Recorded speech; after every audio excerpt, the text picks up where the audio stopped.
Halo teman-teman semuanya, di video kali ini kita akan lanjut bahas tes logika aritmetika untuk persiapan tes TNI Polri ya.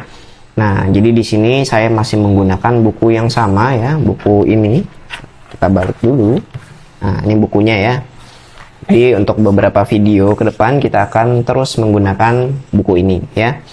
Oke, dan sebelum belajar ya, jangan lupa untuk like, comment, dan subscribe ya untuk mendukung channel ini agar terus berkembang. Oke, kita mulai dari soal nomor 8 ya. Nah, di sini soalnya sebuah drum penampung air berdiameter 112 cm dengan tinggi 125 cm. Apabila diisi sampai penuh, maka volume air pada drum tersebut adalah berapa liter? Oke, nah berartinya di sini berkaitan dengan rumus tabung ya teman-teman ya. Nah, jadi apa itu rumus tabung? Ya, kita tulis dulu ya, diketahuinya dulu kita tulis. Jadi diameternya itu adalah 112 cm. Nah, karena diameternya itu 112 cm, jari-jarinya berapa?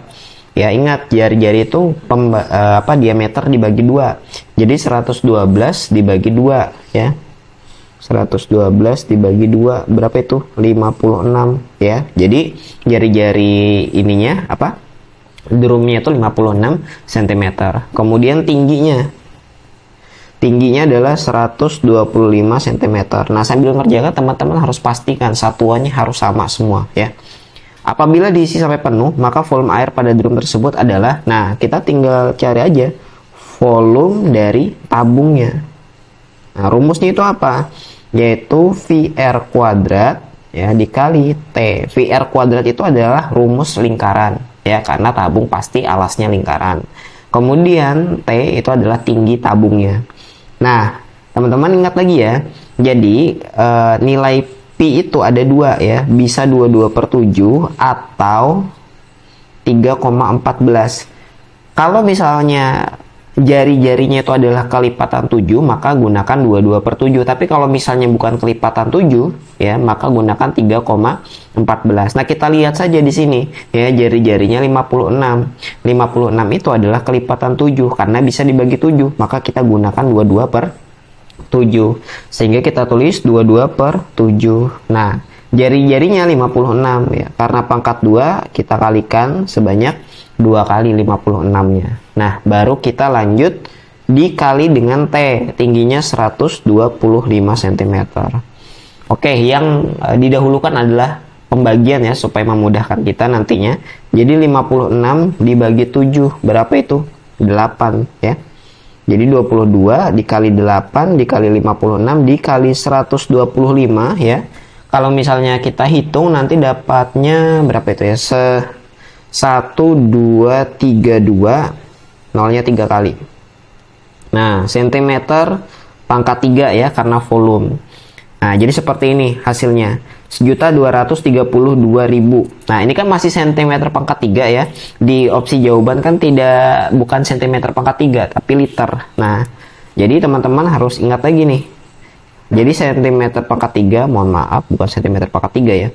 1000 cm pangkat 3 itu sama dengan 1 liter. Nah, gitu. Nah, sehingga jawabannya tinggal kita kurang aja 0 yang ada 3 ini. Jawabannya adalah 1232 liter. Nah, seperti itu. Jadi jawabannya adalah yang mana nih? Yang A. Nah, gitu ya. Oke. Kita lanjut lagi nomor 9 ya. Seorang pemilik rumah ingin mengganti lantai kamar tidurnya yang berukuran 6 x 5. Jika penggantinya ubin yang berukuran 20 cm x 20 cm, berapa ubinkah yang diperlukan? Nah, teman-teman lihat dulu ya. Satuannya ini beda. Yang di atas itu pakai meter, yang di bawah pakai cm. Maka kita harus samakan dulu satuannya ya. Supaya memudahkan mungkin kita ini dulu ya. Kita ilustrasikan saja. Kita ilustrasikan pakai gambar. Nah, tadi katanya ya ada ubin ya, bukan ubin ya, lantai. Nah, lantainya tuh ukurannya berapa? 6 meter kali 5 meter gitu. Nah, kemudian ya lantai ini mau diisi dengan ubin ya. Ubinnya itu ukurannya adalah 20 cm dikali dengan 20 cm. Seperti itu. Nah, berartinya kalau misalnya kita ingin tahu berapa ubin yang diperlukan untuk mengisi lantai ini, maka kita harus tahu luasnya ya. Luas dari ubin dan juga luas lantainya. Maka kita cari dulu nih luas ininya dulu ya, luas lantai. Nah, caranya gimana? Langsung aja dikali ya. Jadi 6 dikali 5 ya, 30 meter pangkat 2 ya. Ingat teman-teman ya, satuannya meter di sini. Nah, kemudian lanjut. Ini juga sama, kita cari luasnya. Nah, ini luas ubin. Berartinya 20 kali 20. Nah, berapa 20 kali 20? 400 ya. Karena di sini satuannya cm, cm, maka di sini kita tulis cm pangkat 2. Gitu. Nah, lalu bagaimana cara mencari jumlah ubinnya? Tinggal kita bagi aja. Jumlah ubin itu sama dengan ya, sama dengan ini 30 meter pangkat 2 dibagi dengan 400 cm pangkat 2. Nah, ini konversi lagi ya, lagi-lagi dikonversi. Meter ini kan besar ya satuannya daripada cm, jadi meter aja yang kita konversi, meter pangkat 2 ya. Ya, jadi teman-teman ingat kembali 1 meter pangkat 2 ya, itu sama dengan 10 berapa tuh? 10.000 ya, 10.000 cm pangkat 2. Nah, seperti itu. Sehingga nanti ini kita tambahkan nolnya berapa? Nolnya ada 4 ya. Jadi nolnya ditambah 4, 1, 2, 3, 4. Baru cm pangkat 2.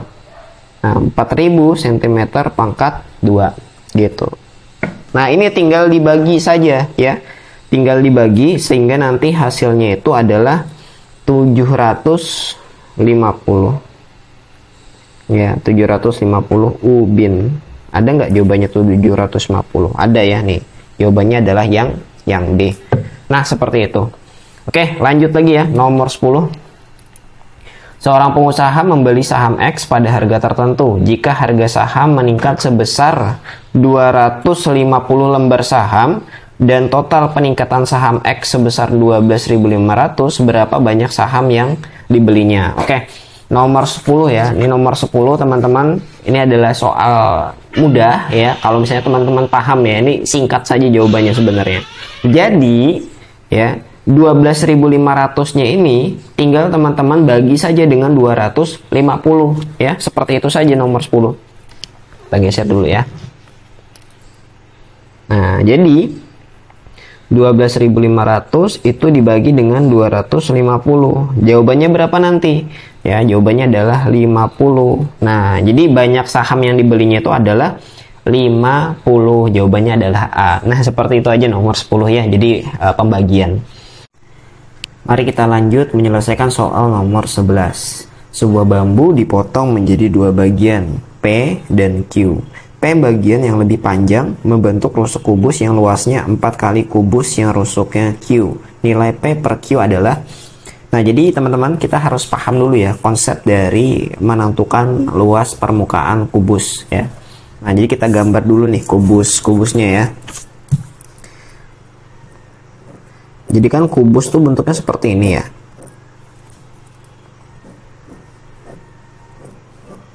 Nah, jadi ada kubus yang dibentuk dari rusuk P dan rusuk Q. Nah, misalnya saja ya di sini rusuknya adalah P. Oke, ini P semua. Maka nanti untuk luas permukaannya itu sama dengan 6 dikali P kuadrat. Nah, kenapa seperti itu? Karena kalau misalnya teman-teman hitung sisi pada kubus ini ada 6 ya. Kemudian kenapa P kuadrat? Karena ya, misalnya kita ambil saja yang di bawah. Ini kan bentuknya persegi. Nah, persegi itu rumusnya sisi kali sisi. Di sini P berarti dikali P, P kali P, P kuadrat. Nah, ini dulu ya, harus dipahami. Nah, setelah itu kalau misalnya kita sudah paham, baru kita baca ulang soalnya ya. Di kalimat ini ya, terakhir. P, bagian yang lebih panjang membentuk rusuk kubus yang luasnya 4 kali kubus yang rusuknya Q. Nah, berartinya P ya, P ini kita tulisnya seperti ini. Karena dia luasnya itu, luas permukaannya ya, adalah 6P kuadrat, katanya sama dengan apa? 4 kali kubus yang rusuknya Q. Berarti ini berkaitan juga dengan luas permukaannya tadi ya. Hanya saja rusuknya diganti jadi Q ya. Berartinya 4 kali 6 Q kuadrat. Nah, seperti itu. Karena 4 kalinya ya.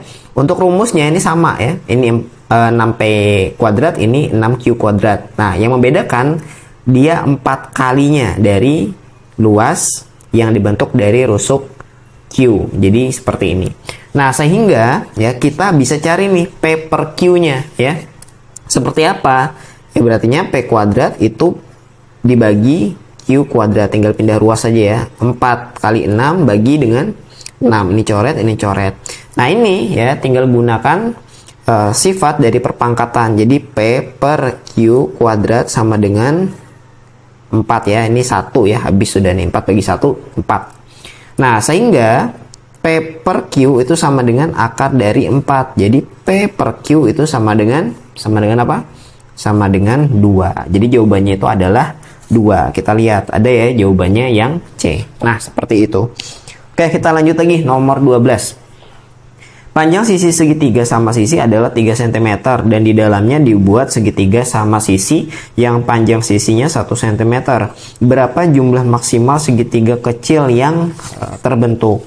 Oke, nah ini kalau tadi kubus ya, ini sekarang segitiga ya. Nah, pertama ya kita baca ulang ya. Panjang sisi segitiga sama sisi ya. Jadi kita buat sama sisi. Nah, ini kan segitiga sama sisi. Nah, katanya di soal itu sisi-sisinya adalah 3 ya, kemudian ini 3, ini 3. Nah, kemudian segitiga yang besar ini katanya mau diisi dengan segitiga sama sisi yang lain, yang sisinya itu adalah 1, 1, 1 gitu. Nah, bagaimana cara menentukan banyaknya segitiga yang ukurannya 1, 1 ini ke dalam segitiga yang ukurannya 3, 3, dan 3 ini ya? Maka kita harus mencari luasnya ya. Luas yang besar ini berapa, luas yang kecil ini berapa. Nah, luas segitiga yaitu rumusnya adalah setengah kali alas kali tinggi ya. Alasnya berapa? 3 ya, yang ini 1. Hanya saja yang jadi masalah adalah tingginya kita tidak tahu. Berartinya kita harus nyari tinggi ya segitiga yang besar dengan tinggi segitiga yang kecil. Kita cari menggunakan apa? Menggunakan teorema Pythagoras ya. Nah, kita cari dulu yang besar ya. Jadi ini kalau misalnya teman-teman perhatikan, ini kan segitiga siku-siku. Maka kita bisa cari tingginya itu sama dengan akar dari 3 pangkat 2 ke Pythagoras ya, dikurang dengan yang di bawah ini berapa nih panjangnya. Nah, 3 bagi 2 kan 1,5. Jadi dikurang 1,5 pangkat 2 gitu. 3 pangkat 2 9, 1,5 pangkat 2 itu 2,25 ya. Berartinya kalau dikurang hasilnya akar kuadrat dari 6,75. Nah, sampai sini saja cukup ya. Jadi nggak usah kita cari lagi. Kalau kita ubah akarnya nanti tambah banyak komanya. Jadi cukup sampai sini. Nah, kemudian kita juga cari yang ini ya, yang kecil ini. Tinggi sama dengan, rumusnya sama ya, 1 kuadrat. Nah, ini berapa nih? 1 dibagi 2 ya, 0,5 berartinya. Jadi 1 kuadrat dikurang 0,5 kuadrat. Nah, satunya tetap 0,5 kuadrat itu berapa? 0,25 ya. 0,25. Nah, sehingga hasilnya adalah akar kuadrat dari 0,75. Nah, sudah seperti itu. Nah, ini kita bisa cari luasnya ya, teman-teman ya. Luas segitiganya bisa kita cari. Ya kan? Rumusnya setengah kali alasnya berapa tadi? Alasnya tinggi 3, tingginya adalah akar 6,75. Yang kecil luas segitiganya adalah setengah kali alasnya berapa? Alasnya 1 ya. Kemudian tingginya akar 0,75. Nah, kemudian bagaimana cara mencari banyaknya ya? Nih, pertanyaannya kan ini. Berapa jumlah maksimal segitiga kecil yang terbentuk ya? Berarti kita cari jumlah segitiga kecilnya kan? Nah, ini tinggal kita bagi aja, yang besar dibagi yang kecil. Jadi setengah kali 3 kali akar 6,75 itu dibagi dengan setengah ya, dikali 1 dikali akar 0,75. Ini coret-coret, 3 bagi 1 3, tetap akar 6,75 dibagi akar 0,75, teman-teman harus hitung, nanti hasilnya itu adalah akar 9 ya. Nah, akar 9 itu 3, jadi 3 kali 3 itu hasilnya adalah 9. Jadi ada 9 segitiga yang ukurannya kecil. Nah, gitu. Jadi jawabannya adalah yang C. Nah, seperti itu. Oke. Kita lanjut lagi ya. Kita lanjut nomor 13. Mana? Oke. Sebuah perusahaan mengurangi jam kerja pegawainya dari 40 jam per minggu menjadi 35 jam per minggu tanpa mengurangi gaji. Jika seorang pegawai tadinya diberi gaji X rupiah per jam, ya, berapa rupiahkah per jam gajinya sekarang? Oke, nah ini kita tulis dulu ya yang diketahuinya. Katanya tadi ya, dia dapat gaji 40 jam. Gaji 40 jam, mohon maaf. Selama 40 jam, dia itu dapat gajinya X per jam. Gitu. Kemudian kalau misalnya dia 35 jam kerjanya, maka nanti pasti dia dapat Y rupiah per jam. Gitu kan? Itu yang dapat kita pahami dari soal. Berapa rupiahkah per jam gajinya sekarang, ya? Nah, teman-teman tinggal gini aja ya. Jadi ini kan 40X. Kenapa 40X? Karena kalau misalnya dia kerja 40 jam, ya 40 dikali dengan gajinya per jam. Jadi 40X. Itu nanti ya sama dengan 35Y. Kenapa 35Y? Karena tadi gajinya tidak berubah, makanya pakai tanda sama dengan ya 35 jam dikali dengan gajinya, ya gajinya yang sekarang yaitu Y. Nah, maka seperti ini persamaannya. Sehingga kita boleh tulis 40X per 35 sama dengan Y, ya. Jadi 40X-nya dibagi dengan 35. Nah, ini tinggal kita sederhanakan ya, dibagi 5 ya. 40 bagi 5 berapa? 8 ya. 35 bagi 5 itu 7. Nah, jawabannya adalah 8 per 7X gitu. Ada nggak di sini? Nah, ternyata tidak ada jawabannya di sini. Berarti di sini kemungkinan besar ada yang keliru soalnya ya. Coba kita lihat dulu ya. Oke, misalnya kita ganti 36 ya. Anggap aja misalnya ini keliru soalnya ya. 40 jam per X jam sama dengan X per jam. 35-nya kita ganti 36 ya. Ini kemungkinan ada jawabannya nih. Y per jam. Nah, maka nanti 40X sama dengan 36Y.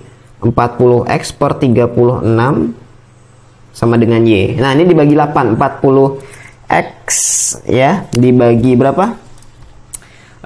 Dibagi 4. Mohon maaf, bukan dibagi 8, dibagi 4 ya. 40 bagi 4 10. 36 bagi 4 itu 9 ya.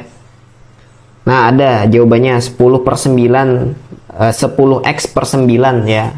Nah, ini jawabannya yang D, berarti ini harusnya soalnya 36 ya. Nah, gitu. Oke. Kita lanjut ya. Nomor berapa lagi? Nomor 14. Oke, ini yang terakhir ya. Karena kepanjangan nanti kita buat video yang baru saja ya. Tarif taksi 2.000 untuk kilometer pertama dan 4.500 untuk setiap kilometer berikutnya. Jika taksi menempuh jarak 15 km, berapakah biayanya? Oke. Nah, ini teman-teman harus harus pahami logikanya. Dan ini sepertinya juga ada yang keliru soalnya ya, karena ini angkanya kecil-kecil ya, terlalu kecil padahal jaraknya 15 km. 1 km aja 4.500. 4.500 dikali 15 itu lebih dari apa yang ada di opsi jawaban ya. Berartinya kemungkinan tidak ada jawabannya, tapi akan kita coba dulu selesaikan soal ini ya. Oke, jadi gini. Kita coba ini ya, biayanya ya. Kelihatan nggak ya? Oh enggak. Kita geser dulu. Nah. Jadi biaya katanya di soal tadi ya, tarif taksi 2.000 untuk kilometer pertama dan 4.500 untuk setiap kilometer berikutnya. Nah, anggap aja biaya X gitu ya. X itu maksudnya adalah jaraknya. Kalau misalnya tarifnya tadi itu 2.000 untuk kilometer pertama ya, berarti nanti 2.000 itu ditambah dengan X kurang 1 dikali 4.500. Nah, pertanyaannya kan kenapa seperti itu? Logikanya gini. Kalau misalnya dia jalan 1 km ya, maka dia harus bayar 2.000 kan? Katanya tadi ya, kilometer pertama. Maka 2.000 tambah 1 kurang 1 kali 4.500. Nah, sehingga 2.000, ini 1 kurang 1 kan 0. 0 dikali 4.500, 2.000. Nah, ternyata benar rumusnya seperti ini. Gitu. Nah, yang ditanyakan di soal itu adalah kalau jaraknya 15 km ya, berartinya X-nya tinggal kita ganti jadi 15 saja ya. Jadi biaya dalam kurung 15 2.000 tambah 15 kurang 1 kali 4.500 gitu. Jadi 2.000 tambah 14 kali 4.500. Nah, ini sudah besar sekali angkanya ya. 14.000 kali 4.500 itu 63.000. 63.000 ditambah dengan 63.000 ditambah 2.000 hasilnya 65.000 rupiah. Nah, ini masuk di akal ya kalau bayarnya seperti ini karena jaraknya jauh 15 km.